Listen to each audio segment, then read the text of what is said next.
Hello दोस्तों, CTET का exam आने वाला है बहुत ही जल्दी और उसकी तैयारी के लिए आज मैं आपके लिए एक स्पेशल वीडियो लेकर आया हूँ। ये वीडियो दोस्तों बेस्ड होने वाली है मैथ्स के ऊपर कि मैथ्स के जो क्वेश्चन आए थे पिछली बार सीटेट के एग्ज़ाम में उनका सॉल्यूशन तो आपको पता चल गया, लेकिन वो सॉल्यूशन हुआ कैसे, आया कैसे, उसको जानने के लिए आपको थोड़ी सी मेहनत और करनी पड़ेगी। तो चलिए मेरे साथ इस सफ़र पे और मैं आपको बताता हूँ कि उसका सॉल्यूशन कैसे कैसे आया जल्दी से जल्दी। कोई शॉर्ट ट्रिक कुछ नहीं है दोस्तों, बस आपके लिए कुछ बेसिक चीज़ें हैं जिनको अगर आप जान लेते हो आप बहुत जल्दी उनको सॉल्व कर पाएंगे। और अगर आप उसको रिटेन कर पाते हैं तो हो सकता है शायद वैसे ही रिलेटेड कुछ क्वेश्चन इस बार भी आपको एग्जाम में मिल जाएंगे, और अगर वैसे मिल जाते हैं तो ऑब्वियसली मज़े आने वाले हैं। सो ऐसे ही कुछ बेसिक क्वेश्चंस मैं आपके लिए लेकर आया हूँ जो पिछली बार सीटेट के एग्जाम में आए थे, इस बार भी हो सकता है कुछ वैसे ही क्वेश्चन आ जाएं। तो उनकी प्रैक्टिस कराने के लिए मैं आपका अपना दोस्त निदेश बजाज आपके साथ मौजूद हूँ। चलिए दोस्तों शुरू करते हैं सबसे पहले क्वेश्चन के साथ। आपके सामने पहला क्वेश्चन आ गया, लिखा है क्वेश्चन में, in a school half of students play badminton, 1/4 play volleyball, 1/8 play tennis, 1/16 play chess and the remaining go for swimming. If the number of student playing volleyball is 160। ये थोड़ा सा ध्यान रखेंगे दोस्तों कि वॉलीबॉल खेलने वाले लोग कितने हैं। यहाँ पर बच्चे बता रखे 160 हैं। उन्होंने बताया कि स्कूल के टोटल बच्चों में से सिर्फ और सिर्फ 1/4 बच्चे जो हैं यहाँ पर, उन्होंने बताया कि 1/4 बच्चे जो है वो वॉलीबॉल खेलते हैं। इसका मतलब है कि किसी नंबर का, मान के चलते हैं अगर वो नंबर हमारा x है, मान के चलते हैं बच्चे जो टोटल स्कूल में है वो x हैं, ठीक है, और उस x का 1/4 वॉलीबॉल खेलता है, वो कितना है, 160 है। तो यहाँ से सबसे पहले आपको इस x की वैल्यू निकालनी पड़ेगी, उसके बाद ही आप बता पाएंगे कि चेस खेलने वाले बच्चे कितने हैं। तो पहले टोटल तो पता चले कितने बच्चे हैं टोटल, तो टोटल हमारा यहाँ से पता चल जाएगा। इस 4 को इधर भेजिए, x की वैल्यू आ गई आपकी कितनी, 160 × 4 दैट इज 640। इसका मतलब टोटल बच्चे स्कूल में 640 है। अब आगे बढ़ते हैं। उन्होंने बताया, पूरे क्वेश्चन से हमें पता चला कि 1/8 बच्चे टेनिस खेलते हैं, 1/16 बच्चे खेलते हैं चेस, और मुझे चेस वाले बच्चे ही पता करने कितने हैं, 1/16 टोटल का 1/16 चेस खेलता है। इसका मतलब है कुछ नहीं, 640 बच्चा टोटल है और इसका 1/16 क्या खेलता है, चेस। तो 1/16 की वैल्यू निकाल लेंगे दोस्तों, आ जाएगी आपकी कितनी, 40। इसका मतलब चेस खेलने वाले बच्चे कितने हैं, सिर्फ 40 हैं। और इसका सही आंसर रहेगा दोस्तों हमारे पास 4th पार्ट दैट इज 40। निकालने का तरीका ये था कि सबसे पहले टोटल बच्चे कितने हैं वो पता करें, और उसके बाद जो उन्होंने फ्रैक्शन के अकॉर्डिंग दे रखा है हमने उसको अप्लाई करा और हमारा आंसर बिल्कुल सही आ गया। नेक्स्ट क्वेश्चन दोस्तों, how many quarters are there in 18 whole 3/4। अब ये क्वार्टर क्या होता है, सब लोग जानते हैं कि किसी भी नंबर का या किसी भी चीज़ का 1/4 दैट इज 1/4 हिस्सा हमारा क्वार्टर कहलाता है। अब इसको समझने का तरीका क्या है, बहुत अच्छा सा मैं आपको एग्जाम्पल देता हूँ। सपोज आपके पास एक एप्पल है, ठीक है, मैंने आपको इस एप्पल के 4 हिस्से कर दिए, तो ऑब्वियसली बात है चारों पार्ट को मैं कहूँगा 1/4 1/4 1/4, 1/4 हिस्सा, एक एप्पल के 4 हिस्से करना। 2 एप्पल में कितने हिस्से आएंगे, अगर मैं कहूँ एक एप्पल के 4 हिस्से होते हैं, ठीक है, तो 2 एप्पल के कितने हिस्से होंगे, आप कहेंगे हाँ 2 एप्पल के, एक एप्पल के 4 हिस्से, 2 एप्पल के हो गए 8 हिस्से। तो ये 8 हिस्से करने के लिए आपने क्या करा, एक एप्पल के 4 हिस्से हैं तो 2 एप्पल के 8 हिस्से, आपने क्या करा, 2 × 4 कर दिया। यहाँ पर भी आपको यही करना है कि इस क्वेश्चन का आंसर के लिए बहुत ही सिंपल सा तरीका है कि आपने जो दे रखा है आपको कितने क्वार्टर्स चाहिए, इसके अंदर कितने क्वार्टर होंगे, आपने उसको 4 से मल्टीप्लाई कर दिया। इसका मतलब है कि जो आपका फ्रैक्शन है 18 होल 3/4 को × 4 करना है, ठीक है। इसको सॉल्व कर लेते हैं। 18 4 से हमारा 72, 72 + 75/4 × 4, 4 से 4 कट हो गया, आंसर कितना है 75। इसका मतलब 18 होल 3/4 में पूरे 75 क्वार्टर्स होते हैं। यहाँ से हमें पता चला क्वार्टर्स वाला क्वेश्चन जब भी आए तो हमेशा जो भी आपको दे रखा हो × 4 कर देना, आपका आंसर आ जाएगा। टेंशन लेने की जरूरत बिल्कुल भी नहीं है, × 4 बस यही ध्यान रखे चलना, क्या करना है, × 4 बस, × 4 मतलब आंसर आ गया। चलिए नेक्स्ट क्वेश्चन देख के चलते हैं हम लोग। क्वेश्चन आपके सामने आ भी रहा है, digits 2 3 4 6 7 8 are arrange in the following blanks. आपको बताना लार्जेस्ट नंबर कौन सा हो सकता है। ऑप्शन आपको दे रखा है, ये सारी डिजिट है, इनको मैंने अरेंज करा, ठीक है। मेरे पास यहाँ पे 6 ब्लैंक है जिस सीक्वेंस में मुझे अरेंज करना है। चलिए दोस्तों ब्लैंक देखते हैं, 1 2 3 4 5 6 और ये प्लस का साइन, ठीक है, मुझे इन्हें अरेंज करना है। सबसे बड़ा नंबर कौन सा है, 8, मैंने यहाँ लिख दिया, ठीक है। चलिए जी, उससे छोटा नंबर अगर दोस्तों मैं यहाँ लिखता हूँ 8 7 6 और 4 3 2, तो यहाँ पे सिर्फ 400 कुछ प्लस कर रहा हूँ, जबकि मेरे पास 700 कुछ भी प्लस करने का स्कोप है। अगर मैं इसको अरेंज करूँगा, जैसे मर्जी अरेंज करूँ, मुझे तो सबसे बड़ा नंबर चाहिए। तो मैंने क्या करा, ऐसे अरेंज करा 8 7, उसके बाद यहाँ 6 आ गया, यहाँ 4 आ गया, यहाँ 3 आ गया और यहाँ 2 आ गया, ठीक है। ऐसे अरेंज करने से क्या हुआ कि मैं 863 में 742, 863 में 742 प्लस कर रहा हूं। बाय चांस अगर मैं नंबर ऐसे अरेंज करता 876432, तो ये नंबर होता कि 800 कुछ में मैं 400 कुछ प्लस करूं, जबकि मैं 700 कुछ भी प्लस कर सकता हूं, 700 समथिंग को भी प्लस करा जा सकता है। तो क्यों ना 700 समथिंग को प्लस करा जाए, तो हो सकता है शायद थोड़ा सा टोटल बड़ा है, तो मैंने इसको सिस्टम में अरेंज करा या सीक्वेंस में अरेंज करा। आपने क्या करा, सबसे बड़े नंबर को यहाँ रखा, उससे छोटे को यहाँ, फिर तीसरे नंबर को यहाँ, चौथे को यहाँ, पांचवें को यहाँ, छठे को यहाँ, और इनको प्लस करा। देखते हैं टोटल कितना आता है, 5, ओहो ये आ गया आपका टोटल 1605। तो ऑप्शन नंबर 1 बिल्कुल करेक्ट आंसर रहेगा हमारे पास 1605, 1605, 1605 रुपीज़ इसका आंसर रहेगा दोस्तों। बहुत ही अच्छा है ये क्वेश्चन, इसको थोड़ा ध्यान रखिए जाना, ऐसा ही क्वेश्चन आपको मिल सकता है, बहुत अच्छे से इसकी प्रैक्टिस कर लीजिएगा। चलिए नेक्स्ट क्वेश्चन की ओर चलते हैं हम लोग। नेक्स्ट वाला क्वेश्चन हमारा थोड़ा सा लेंथी है, लेकिन काफ़ी इंपॉर्टेंट क्वेश्चन है। चलिए इसको समझ लेते हैं फटाफट जल्दी जल्दी। इन्होंने बताया कि दीपा जो है वो एक पोस्ट ऑफिस में गई है और वहाँ पे उसने लेटर एंड पार्सल जो है, कोई बात नहीं, भेजे हैं किसी को, बहुत अच्छी बात है। पोस्ट ऑफिस का दोस्तों रूल है कि वहाँ पर ना एक पर्टिकुलर क्वांटिटी तक तो उतना चार्ज होगा, और उसके बाद जैसे जैसे एडिशनल क्वांटिटी होगी उसके हिसाब से चार्ज वेरी करता है। तो आपको ये बताना है कि टोटल उसका बिल कितने रुपए का बनने वाला है। चलिए देख लेते हैं क्या लिखा गया है, थोड़ा सा ध्यान से समझेंगे। उन्होंने बताया कि दीपा जो है 2 पार्सल भेज रही है, एक का वजन है 250 ग्राम, एक का वजन है 300 ग्राम, 250 ग्राम और 300 ग्राम, ठीक है। ये पार्सल का वेट है, ये आपके पार्सल, ठीक है, ओके। पार्सल के पहले आप देख लेते हैं पार्सल में क्या क्या चार्ज हमारे चलते हैं। उन्होंने बताया कि 50 ग्राम या उससे कम हो वजन तो 5 रुपये लगेंगे, और उसके बाद हर 50 ग्राम के लिए आपके 3 रुपये लगेंगे, ठीक है। तो अगर इस 250 ग्राम को मुझे 50 ग्राम की टर्म में लिखना हो तो 50 ग्राम सबसे पहला वाला, और उसके बाद एक और 50 ग्राम, एक और 50 ग्राम, एक और 50 ग्राम और एक और 50 ग्राम, तब जाके मेरे टोटल 250 ग्राम बन जाते हैं, ठीक है। ऐसे 300 में मैं लिखूंगा भाई पहला 50 ग्राम प्लस 5 इंटू और 50 ग्राम मुझे करने पड़ेंगे, तब जाके मेरा टोटल 300 ग्राम वजन आएगा, ठीक है। उन्होंने बताया कि जो सबसे पहला 50 ग्राम है उस पर तो पूरे 5 रुपये चार्ज होंगे, मतलब पहले वाले पे तो हो गए 5 रुपये चार्ज, ठीक है। और उसके बाद जितने एडिशनल उन सब पे चार्ज होगा कितना, 3 रुपये। तो देख लेते हैं 1 2 3 4, मतलब आपके हो गए 1 2 3 3 3 3 3, टोटल हो गए 12 रुपये, ठीक है। तो ऊपर के तो हो गए हमारे 5 + 12, टोटल कर लेते हैं 17 रुपये तो इसके लग गए, ठीक है। उसके बाद नीचे वाले की बात करूं तो पहले 50 ग्राम के पूरे 5 रुपये, उसके बाद बाकी सबके कितने 3 रुपये के हिसाब से, तो 5 × 3 ये हो गया हमारा कितने 15 रुपये ये हो गए, ठीक है। 5 रुपये यहाँ पर ना 20 रुपये ये हो गए, ठीक है। अभी सिर्फ हमारा दोस्तों पार्सल का आया, 2 आगे हमारे, एक तो 17 रुपये पार्सल के एक, 20 रुपये पार्सल के एक। अब बात करते हैं लेटर की। लेटर का वजन उन्होंने बताया कि एक लेटर का वजन है 20 ग्राम और दूसरे का वजन है 35 ग्राम। अब इसका देखते हैं, चलिए लेटर की बात करते हैं। मतलब अगर आपके बेसिक थोड़े से क्लियर हैं तो बहुत जल्दी हो जाएगा क्वेश्चन, कोई दिक्कत नहीं। लेटर है 2, 20 ग्राम का एक है और 35 ग्राम का एक है। उन्होंने बताया कि 20 ग्राम तक तो लगेंगे 5 रुपये, इसका मतलब इसके तो लग गए हमारे 5 रुपये पूरे लग गए, ठीक है। उसके बाद उन्होंने बताया कि हर एडिशनल 20 ग्राम के लिए 2 रुपये देने पड़ेंगे आपको, ठीक है।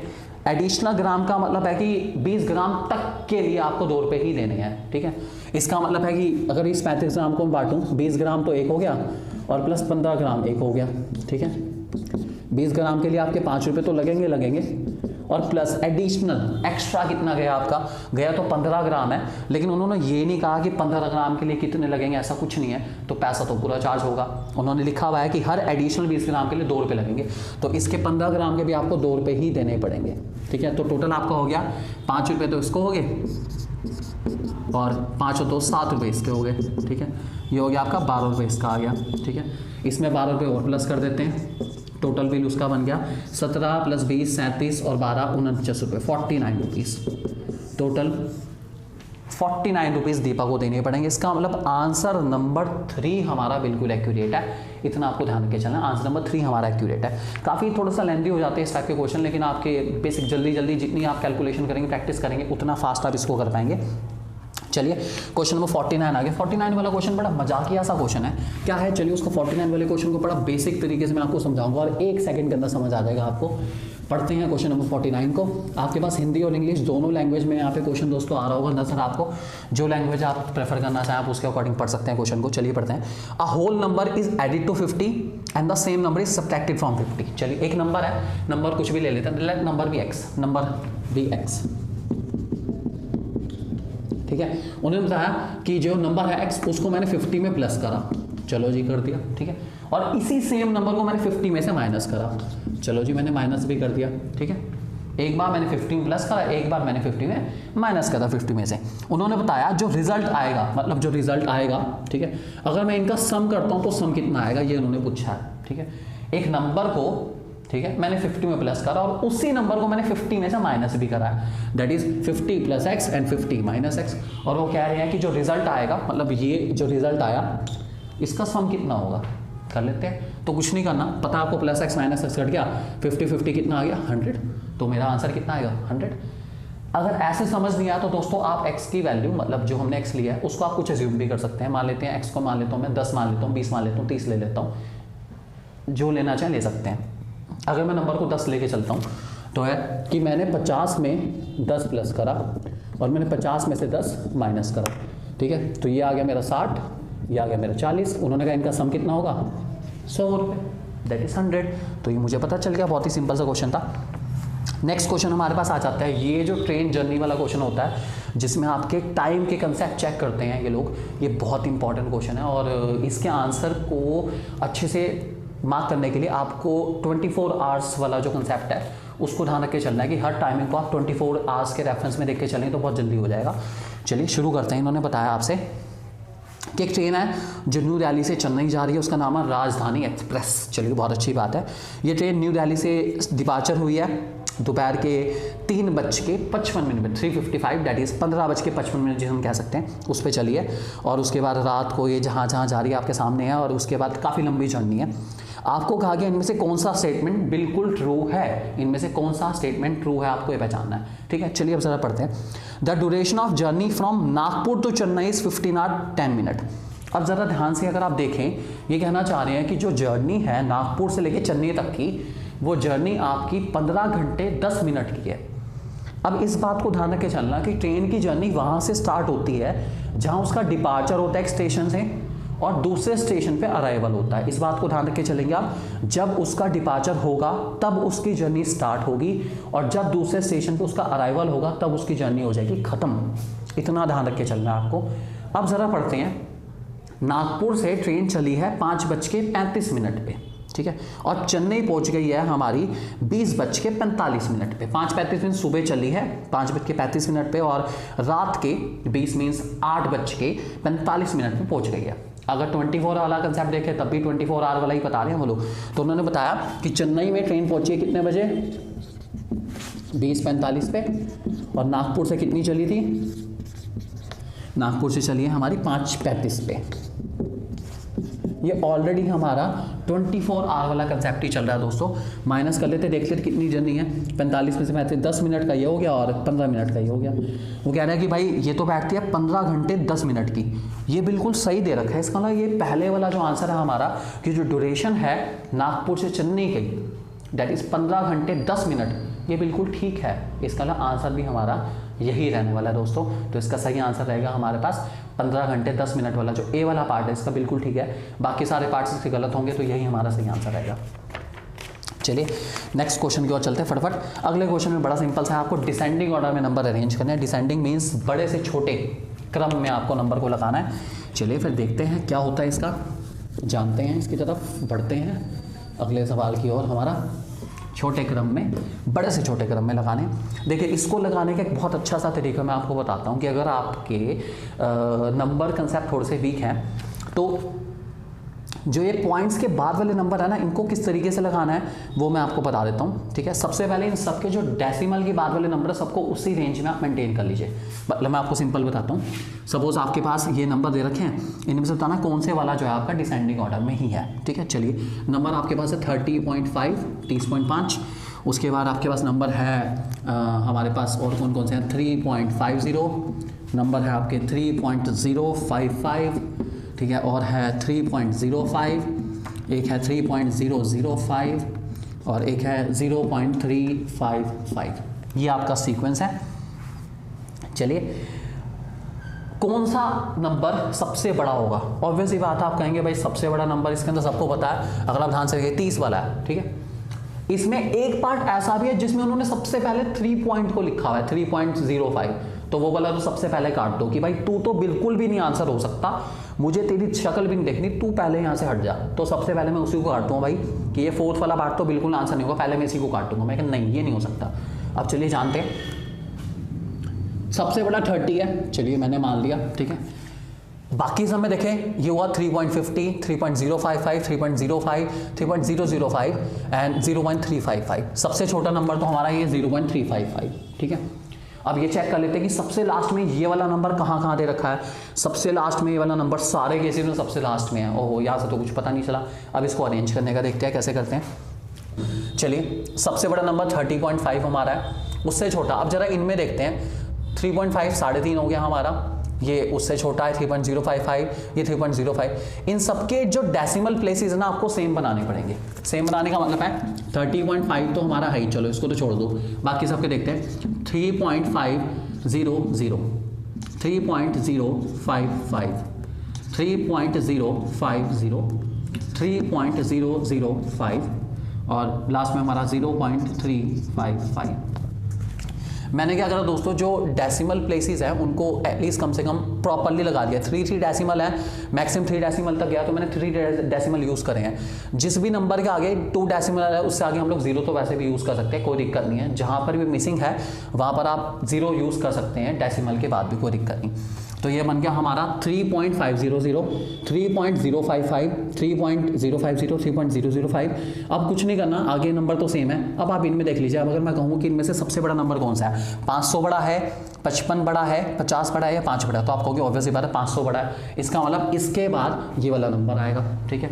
उसके बाद 55, 50 और 5 में से कौन सा बड़ा है, आप कहोगे 55 बड़ा है, इसका मतलब ये वाला नंबर आएगा। उसके बाद अगला 50 और 5 में से कौन सा बड़ा, आप कहोगे ऑब्वियसली बात 50 बड़ा है, तो ये वाला नंबर आएगा। और लास्ट में कौन सा वाला, 5 वाला नंबर आएगा। और ये तो लास्ट में आना ही आना है दोस्तों हमारा। तो जब तक आप इन सब के डेसिमल प्लेसेस को सीक्वेंस में रख के एक एक्यूरेट यूनिट नहीं बना लेते, तब तक इनको कंपेयर करना थोड़ा सा मुश्किल हो सकता है। तो इसके लिए आपको डेसिमल के कंसेप्ट का यूज़ करना पड़ेगा और 0 का इस्तेमाल करके इन्हें एक प्रॉपर्ली सीक्वेंस में लाना पड़ेगा। और उसके बाद इनमें से देख लीजिए, सबसे बड़ा नंबर ये है, उससे छोटा ये, उससे छोटा ये। जो ये सीक्वेंस दे रखा होगा आपको, जो भी है, जैसे ए वाले फर्स्ट वाले में ये दे रखा है, यही हमारा आंसर बन जाएगा। टेंशन बिल्कुल लेने की जरूरत नहीं है। चलिए दोस्तों, अगला क्वेश्चन लेके चलते हैं। क्वेश्चन नंबर 52 है हमारे पास ये वाला। इसमें आपको कहा गया, आप क्वेश्चन पढ़ सकते हैं, ध्यान से क्वेश्चन को पढ़ लीजिए अच्छे से।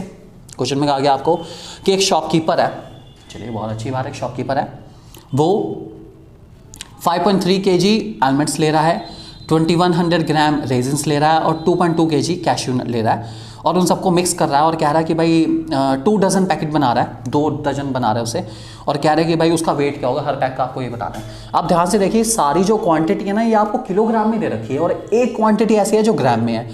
तो एक काम कर लेते हैं हम लोग, और आंसर सारे ग्राम में है। इसका मतलब है कि सबसे पहले क्वेश्चन को भी पूरा ग्राम में चेंज करना पड़ेगा, उसके बाद ही हम बता पाएंगे। तो हमने क्या करा, सारे ग्राम में चेंज कर दिए। सबसे पहले हमारे पास यहाँ पे आपको एलिमेंट्स दे रखे हैं, डेट इज कितने हैं हमारे पास, 5.3 kg। 5.3 kg का मतलब है दोस्तों ये हो गया हमारे पास 5300 ग्राम, ठीक है। ये आपको पता है कि 1 किलोग्राम में 1000 ग्राम होते हैं, तो उस हिसाब से 5.3 किलोग्राम में आपके 5300 ग्राम रहेंगे। आप उसके हिसाब से बना सकते हैं इसको। उसके बाद रेजिन्स है आपकी, रेजिन्स आपको ऑलरेडी दे रखी है, डेट इज़ कितनी है हमारी, 2100 ग्राम है, बहुत अच्छी बात है। और उसके बाद कैश्यू नट है आपके, डेट इज़ 2.2 kg है, डेट इज़ ये आ गया आपके 2200 ग्राम, ठीक है। इन सबको प्लस कर लेते हैं फटाफट जल्दी जल्दी। ये आपके बैठ गए 600 लास्ट में, और ये आ गया आपके 9600 ग्राम आ गए। और उन्होंने बताया कि इसको वो 2 डजन पैकेट बना रहा है। 2 डजन मीन्स आपके 24, 1 डजन में 12 होते हैं, सब लोग जानते हैं। 2 डजन है, तो मुझे क्या करना पड़ेगा, 9600 को डिवाइड करना पड़ेगा किससे, 24 से, ठीक है। फटफट कर लेते हैं, कितना बैठता है, 24 1 24, 24 48, उसके बाद 96 ये आ गया आपका 4, और उसके बाद 20, डेट इज़ 400 ग्राम। तो इसका मतलब जो सारे पैकेट होंगे वो कितने कितने ग्राम के होंगे, 400 ग्राम के होंगे। डेट इज़ ऑप्शन नंबर 1 बिल्कुल ठीक है, इसका मतलब 1 वाला हमारा इसका आंसर रहेगा। चलिए नेक्स्ट क्वेश्चन देखते हैं। क्वेश्चन नंबर 53 आ गया दोस्तों हमारे पास। क्वेश्चन में 53 में क्या रखा है कि एक बीकर है, बीकर सब लोग जानते हैं, बर्तन मान लीजिए किसी टाइप का, वो हमारा 3/7 जो है फिल्ड है। चलिए इसको मैं आपको बहुत अच्छे से दिखाता हूँ, एग्जाम्पल सहित बताऊँगा, इसको आराम से आप समझिएगा और उसके बाद माइंड में इसको रिटेन करके चलेंगे तो बहुत फ़ायदा होगा। ठीक है, एक बीकर है आपके पास, ठीक है, बीकर आपको बताइए, वो जो है 3/7 फिल्ड है, मतलब ये सारा उसका वाटर है, पानी वगैरह है उसके अंदर जो भी होगा, ये आपका 3/7 पार्ट है और खाली वाला पार्ट इतना होगा कितना, 4/7 पार्ट है। ठीक है, ओके। उन्होंने बताया कि another 16 litre of water is needed to fill the beaker to the brim. अभी 16 लीटर पानी और डलेगा तब जाके ये पूरा भर जाएगा। ठीक है, आपको बताना है कैपेसिटी कितनी है, बीकर की टोटल क्वांटिटी कितनी आएगी। सिंपल सी बात है, अभी फिलहाल 3/7 भरा पड़ा है और 4/7 अभी भरना रह गया, लेकिन ये जो 4/7 है इसकी वैल्यू उन्होंने दे दी कितनी, 16 लीटर सॉरी। ठीक है, इसका मतलब है कि अभी जितना भरना रह गया उतना क्वांटिटी हमारे पास गिवन है कितनी, 16 लीटर पानी और लगेगा इसको पूरा भरने के लिए। इसका मतलब है अगर पूरे बीकर के अंदर पानी x आएगा तो x का 4/7 16 लीटर के इक्वल है, जितना अभी रह गया है भरना, पूरा पानी x है, 4/7 की वैल्यू दे रखी है कितनी, 16 लीटर, इतना पानी अभी और लगेगा इसको पूरा भरने के लिए। और आपको x की वैल्यू निकालनी है, बड़ी सिंपल सी है, 7 को तो भेज देंगे, 4 को नीचे लाएंगे, x इक्वल्स टू 16 × 7/4। ठीक है, 4/7 जो आ गया कितना, 28। इसका मतलब पूरे बीकर की जो क्वांटिटी होने वाली है, जो टोटल लगेगा इस बीकर को भरने में दोस्तों, जो बीकर में टोटल क्वांटिटी चाहिए पानी की, वो चाहिए हमें कितनी, पूरी 28 लीटर। तो 28 लीटर पानी चाहिए इस बीकर को पूरा भरने के लिए। ऑप्शन नंबर 3 जो आपको दे रखा है वो बिल्कुल सही आंसर है, उसका मार्क कर लेंगे फटाफट जल्दी जल्दी। चलिए नेक्स्ट क्वेश्चन देख के चलते हैं। आशा आई है हमारे साथ कुछ कंप्लेन लेके। आशा जी कह रही हैं, कुछ कह रही हैं कि आशा जो है हर हफ्ते पैसा सेव करती हैं। बहुत अच्छी बात है, पैसा सेव करना चाहिए भाई, सबको सेव करना चाहिए, पैसा सेव करना बहुत ज़्यादा ज़रूरी है, आप भी सेव करिए अच्छे से। आशा जो है मंडे को सेव करती है पैसा, देख लेते हैं ज़रा। ओके, मंडे को वो बचाती है पूरे 50 रुपये। ठीक है, उसके बाद वेडनेसडे को बचाती है पूरे 100 रुपये और उसके बाद फ्राइडे को बचाती है पूरे 80 रुपये, 80 रुपीज़। और उन्होंने बताया कि संडे को वो खर्च भी कर देती है। अभी संडे वाला थोड़ा महंगा है, संडे को इसमें से वो माइनस करती है कितने, 60 रुपीज़ माइनस हो जाते हैं उसके। हफ्ते का देख लेते हैं, 50 + 150 + 230, 230 में से 60 के 170, एक हफ्ते में पूरे 170 रुपये बचा रही है। कितने, पूरे 170 रुपये। आपसे पूछा गया है कि कितना टाइम उसको लगेगा, कितने हफ्ते लगेंगे एक मोबाइल फ़ोन लेने में जिसकी कीमत है 5950। एक मोबाइल फ़ोन उसने लेना है जिसकी कीमत है कितनी, 5950, और वो एक हफ्ते में बचा रही है कितने, 170 रुपये। कितने हफ्ते लगेंगे, सिंपल सी बात है, कितने वीक लगेंगे उसको 5950 तक पहुंचने में। ये आप मान लीजिए एक हफ्ते में इतना है, ठीक है, कितने वीक लगेंगे इतना अमाउंट कलेक्ट करने में। ये मल्टीप्लाई में उधर जाके दोस्तों डिवाइड हो जाएगा, तो आपके वीक निकालने के लिए आपको 5950 को डिवाइड करना पड़ेगा इससे 170 से, 0 से 0 कट गई, आप इसे डिवाइड करेंगे 595 को 17 से, तो ये आ जाएगा दोस्तों आपके पास 35। इसका मतलब 35 वीक्स लगेंगे उसको पैसे इकट्ठा करने में, काफ़ी टाइम लग जाएगा, लेकिन मोबाइल फ़ोन ज़रूर आएगा। आशा आप चिंता मत करिए, आपको अच्छा मोबाइल फ़ोन ज़रूर मिलेगा। चलिए अगला सवाल लेके चलते हैं दोस्तों हमारे पास। क्वेश्चन नंबर 55 क्या कहता है क्वेश्चन, जानते हैं। आपके सामने सवाल आ गया कि एक नंबर है, इनमें से आपके सामने ऑप्शन है काफ़ी सारे, उनमें से एक ऐसा नंबर है जो 2 डिजिट का इवन नंबर है। चलिए बहुत अच्छी बात है, इवन नंबर है, सारे नंबर इवन दे रखे हैं और उसके सबके कॉमन मल्टीपल्स है 3, 4, 6, मतलब वो नंबर 3, 4, 6 सबसे डिवाइड हो जाता है। चलिए अच्छी बात है, और उसके टोटल 9 फैक्टर्स है। इसका मतलब 9 नंबर ऐसे हैं जिनके टेबल में वो आता है, 9 नंबर्स हैं जिनके टेबल में वो नंबर आ रहा है। देखना पड़ेगा कौन सा हो सकता है। सबसे पहले तो हम लेके चलते हैं 56, जैसे नंबर 56 है। देखो 56 तो दोस्तों मैं सबसे पहले काट दूंगा क्योंकि 56 हमारा 6 के टेबल में आता नहीं, इसका मतलब ये नंबर तो बिल्कुल झूठा है, इसको काट दो, इसको मैं बिल्कुल देखना नहीं चाहता। उसके बाद नंबर है 24, 36, 48। ये सारे नंबर जो हैं 3, 4, 6 तीनों के टेबल में आते हैं, सब लोग जानते हैं। इसको कैसे देखना है, उसके लिए आपको क्या करना पड़ेगा, आपको यहाँ पे 24 के फैक्टर्स निकालने पड़ेंगे। 24 किस किस के टेबल में आते हैं। 24 को लिखने के लिए मैं कह सकता हूँ कि मैं 1 × 24 लिख सकता हूँ, 2 × 12 लिख सकता हूँ, 3 × 8 लिख सकता हूँ, 4 इंटू 6 लिख सकता हूँ, और क्या क्या लिख सकता हूँ, सोचिए सोचिए जल्दी जल्दी फटाफट।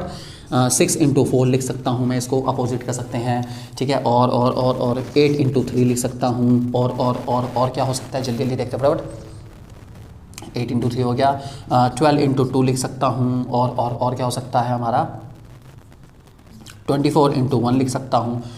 अब देखते हैं इसके कितने फैक्टर हुए हमारे, 1 2 3 4 5 6 7 8, 8 हुए। वो कह रहे हैं कि 9 होने चाहिए, ये तो 8 हुए, इसका मतलब ये तो नंबर नहीं हो सकता।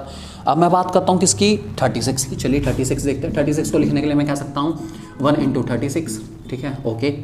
2 इंटू 18, चलिए बहुत अच्छी बात है। और कह सकता हूँ 3 इंटू 12, 4 इंटू 9, उसके बाद 5 में नहीं आता, 6 इंटू 6, चलिए। और क्या हो सकता है, और क्या हो सकता है, और अब सोचिए सोचिए सोचिए। 1 2 3 4 के टेबल में, 6 के टेबल में, 6 के बाद किसके टेबल में आता है, 6 और 7 के टेबल में नहीं आता, 8 के टेबल में नहीं आता, 9 के टेबल में आता है, 9 इंटू 4। और सोचिए फटाफट, 10 के टेबल में आता है, 11 के टेबल में, 12 के टेबल में आता है, 12 इंटू 3, ठीक है, 12 है 36। और सोचिए 12 के बाद 13 में नहीं आता, 14 में नहीं आता, 15 में नहीं आता, उसके बाद 16 में नहीं आता, 17 में नहीं आता, 18 में आता है। 18 इंटू 2 36, और उसके बाद सीधा आता है किसके, 36 के टेबल, 36 इंटू 1। अब गिनिए 1 2 3 4 5 6 7 8 9, ओहो ये तो नहीं है, इसका मतलब 9 तो इसी में आ गया। इसका मतलब मेरा सही आंसर कौन सा रहेगा दोस्तों, 36। इसका मतलब आंसर थर्ड वाला बिल्कुल ठीक रहेगा, ये बिल्कुल एक्यूरेट आंसर है। इसको फिर नोट कर लीजिए। 48 का करेंगे तो 48 के फैक्टर 9 से ज़्यादा बैठेंगे, इसलिए हमने 48 को चूज़ ही नहीं करा। जितना 24 के बैठे उससे एक्स्ट्रा ही बैठने वाले हैं, उसके डबल ही मान लो थोड़े बहुत। तो 24 का डबल 48 होता है, आप लोग जानते हैं, तो एक आधा फैक्टर और बढ़ जाएगा, तो ये नहीं होगा। इसलिए हमारा सही आंसर कौन सा रहेगा दोस्तों, हमारा बिल्कुल सही सोचे आप, आंसर रहेगा 36। ओके, नेक्स्ट क्वेश्चन फटाफट चलते हैं। ओह बहुत ही आसान क्वेश्चन 56 वाला हमारे पास। ये आपके जो है बेसिक मेंसुरेशन के कंसेप्ट को चेक करेगा। मैं आपको बहुत अच्छे से एक बार ये कंसेप्ट थोड़े से रिवाइज कराऊंगा, जल्दी जल्दी देख लेते हैं इनको क्या होता है। थोड़ी वीडियो लंबी बनी है दोस्तों, मैं जानता हूँ, माफ़ी चाहूँगा, लेकिन समझाने के लिए थोड़ा तो वक्त चाहिए होता है भाई, क्या करें। चलिए देख लेते हैं। एक साइड है, side of a square 10 centimetre है, how many times will be the parameter become, new parameter become if the side of square is double. कुछ नहीं है दोस्तों, एक स्क्वायर है आपके पास जिसकी सारी साइड आपके पास 10-10 centimetre, 10 centimetre 10 centimetre 10 centimetre and 10 centimetre, ठीक है। उन्होंने कहा कि पैरामीटर का फॉर्मूला बड़ा सिंपल है। पैरामीटर कुछ नहीं होता, 10 + 10 + 10 + 10, मतलब that is parameter of square का फॉर्मूला होता है दोस्तों हमारे पास 4 into side, that is 4 into 10, कितना हो गया हमारा 40, ठीक है। चलिए जो भी होगा सेंटीमीटर में, ठीक है, ओके। उन्होंने कहा कि अगर इस जो स्क्वायर की साइड है उसको मैं डबल कर दूं, पहले 10 थी अब 20 हो जाए, अगर 20 हो जाए, चलिए कोई बात नहीं, हम नया स्क्वायर बना लेते हैं। 20 सेंटीमीटर 20 सेंटीमीटर 20 सेंटीमीटर और 20 सेंटीमीटर, नया स्क्वायर बन गया भाई, ठीक है। अब इसका पैरामीटर, अब पता है कि ये जो नए वाला स्क्वायर का पैरामीटर है वो पिछले वाले स्क्वायर का पैरामीटर कितना गुना होगा, कितना टाइम्स होगा। पहले इसका निकाल लेते हैं पैरामीटर फॉरवर्ड। इसका पैरामीटर आ गया हमारे पास भाई 4 इंटू साइड करके 4 इंटू 20, दैट इज आ गया कितना 80 सेंटीमीटर। पुराने वाले का कितना है 40, नए वाले का कितना 80। कह रहा कितने टाइम्स हैं, तो कुछ नहीं करना, नए वाले को अपॉन पुराने वाला, new parameter upon old parameter आप करेंगे तो ये आ गया कितना 2, डबल। इसका वाला 2 टाइम्स है, तो आंसर नंबर 3 बिल्कुल ठीक है। इसका वाला 2 टाइम्स है इसका। बहुत ही सिंपल सा क्वेश्चन था। अगला 57 के लिए मुझे बोर्ड भी रब नहीं करना, बहुत ही सिंपल सा क्वेश्चन है। आपको बताना है कि इनमें से कौन सा ऐसा लेटर है जिसकी हॉरिजॉन्टल और वर्टिकल लाइंस सिमेट्री में आती है, ठीक है। इसका मतलब क्या, सेम होती है बेसिकली। तो देखिए एक ही लेटर ऐसा है दोस्तों, आप ध्यान रख के चलेंगे, जिसका नाम है एक्स।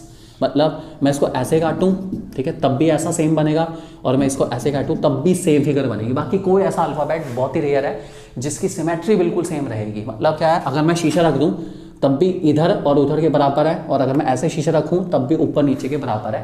एक्स एक ऐसा अल्फाबेट है जिसकी सिमेट्री हॉरिजॉन्टल वर्टिकल हमेशा सेम रहती है, आप ध्यान रख के चलेंगे। उसके बाद क्वेश्चन नंबर 58 थोड़ा सा मुश्किल है। इसको कराने के लिए आपको बाइनरी नंबर और डेसिमल के कंसेप्ट याद होने चाहिए। अगर आपको याद है तभी इसका आंसर आप निकाल पाएंगे, नहीं तो इसका आंसर निकालना थोड़ा सा मुश्किल हो जाएगा।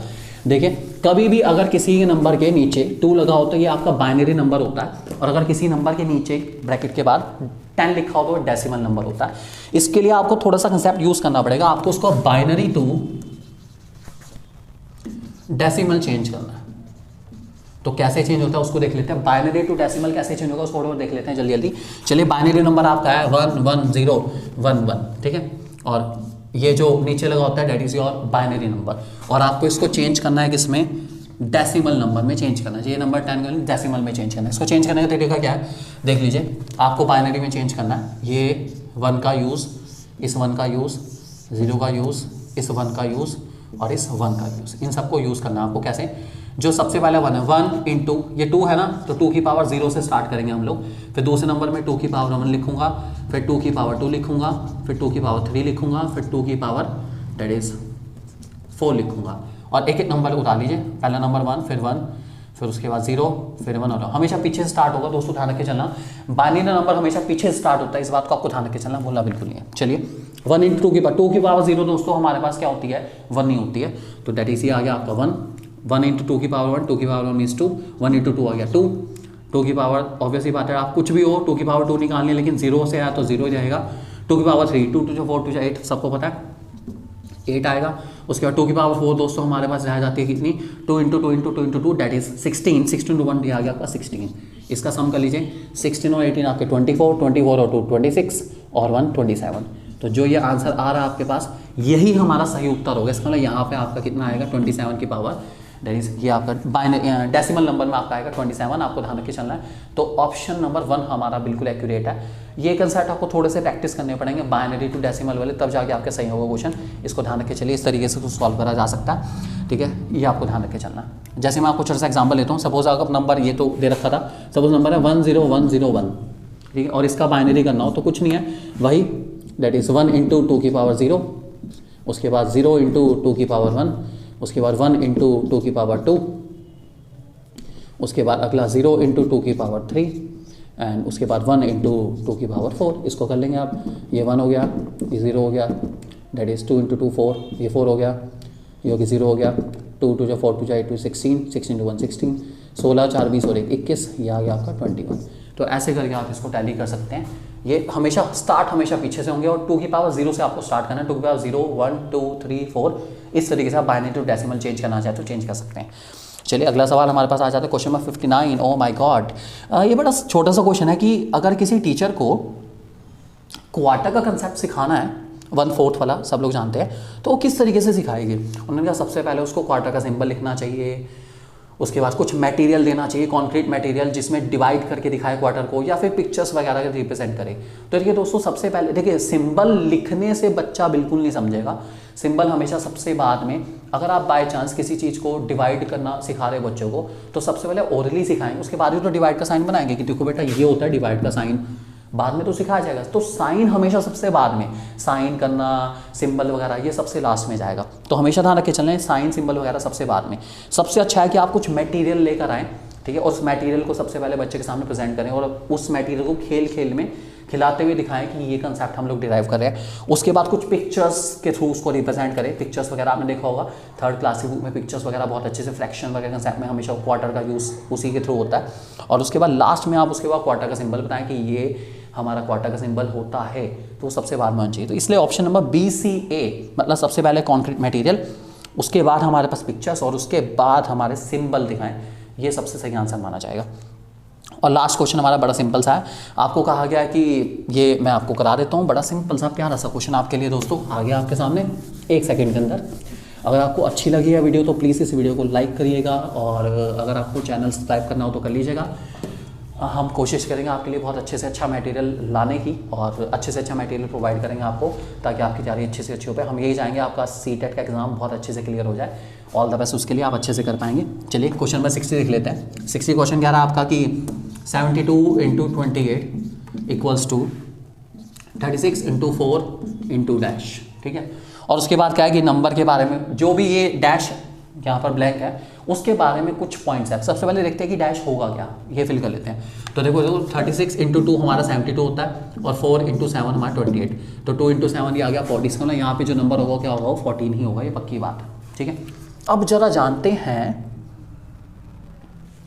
कि क्या ये 14 जो है हमारा आंसर, ठीक है, इसके बारे में प्रॉपर्टी। 14 जो है मल्टीपल है 7 का, हाँ भाई बिल्कुल मल्टीपल है 7 का, बिल्कुल है, बिल्कुल सही सोच रहे हैं आप लोग, okay.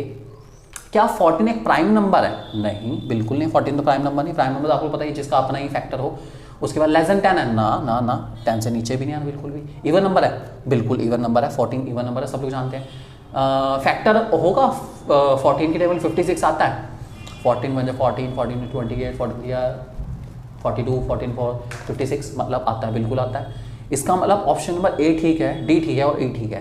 That is option number 3, A D और ई, ये इसका सही आंसर रहेगा दोस्तों।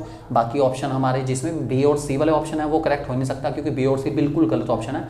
ना तो 14 प्राइम नंबर है और ना 14 लेस देन 10 है। तो ये हमारे इसका सही आंसर रहने वाला है, ये आपको ध्यान रख के चलना है। मैंने आपको तरीका बताया कि कैसे आप इसको मार्क कर सकते हैं।